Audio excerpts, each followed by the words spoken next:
नमस्कार, एकमत live news मराठीवरती आपले सहर्ष स्वागत आहे। पोलीस स्टेशन वसंतनगर हद्दीतील पार्वतीनगर येथील धारदार शस्त्र बाळगणाऱ्या इसमास शस्त्रासह ताब्यात घेऊन केले जेरबंद। स्थानिक गुन्हे शाखा यवतमाळ यांची कारवाई। यवतमाळ जिल्ह्यात कोणत्याही प्रकारचे अवैध धंदे सुरू राहणार नाही, तसेच अवजड गुन्हे, आरोपी शोध, अवैध शस्त्र, अवैध धंद्यांचे समूळ उच्चाटन व्हावे याकरिता माननीय पोलीस अधीक्षक कुमार चिंता यांनी पोलीस निरीक्षक स्थानिक गुन्हे शाखा यवतमाळ यांना आदेशित केले होते। त्याच अनुषंगाने पोलीस निरीक्षक स्थानिक गुन्हे शाखा यवतमाळ यांनी त्याचे अधिष्ठान पथकांना गोपनीय माहिती काढून प्रभावी छापा कारवाई करण्याबाबत सूचना दिल्या आहेत।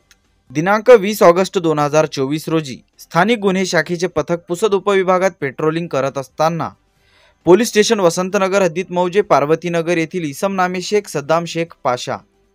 हा त्याचे स्वतःचे ताब्यात सार्वजनिक ठिकाणी शांतता व सुव्यवस्था भंग करून दुखलपात्र गुन्हा करण्याच्या इराद्याने लोखंडी धारदार तलवार बाळगून आहे अशी मुखबिरद्वारे खात्रीशीर माहिती मिळाल्याने नमूद खालील पोलीस अधिकारी व पोलीस अंमलदार यांनी 2 पंचांसमक्ष घरझडती घेतली असता त्याच्याजवळ एक टोकदार धारदार स्टीलची लोखंडी धातूची तलवार किंमत 2000 रुपयांची मिळून आल्याने ती जप्त करून ताब्यात घेऊन इसम नामे शेख सद्दाम शेख पाशा वय 23 वर्ष राहणार पार्वतीनगर तालुका पुसद जिल्हा यवतमाळ यांच्या विरुद्ध वसंतनगर पोलीस स्टेशन येथे गुन्हा दाखल करण्यात आला आहे। सदरची कारवाई माननीय पोलीस अधीक्षक यवतमाळ श्री कुमार चिंता, माननीय अप्पर पोलीस अधीक्षक यवतमाळ श्री पियुष जगताप तसेच माननीय उपविभागीय पोलीस अधिकारी तथा अति पोलीस अधीक्षक श्री पंकज अतुलकर, माननीय पोलीस निरीक्षक श्री ज्ञानोबा देवकते, स्थानिक गुन्हे शाखा यवतमाळ यांचे मार्गदर्शनात पोलीस उपनिरीक्षक शरद लोहकरे, रवींद्र श्रीरामे, पोलीस हवालदार सुभाष जाधव, पोलीस हवालदार कुणाल मुंडोकार, पोलीस हवालदार रमेश राठोड,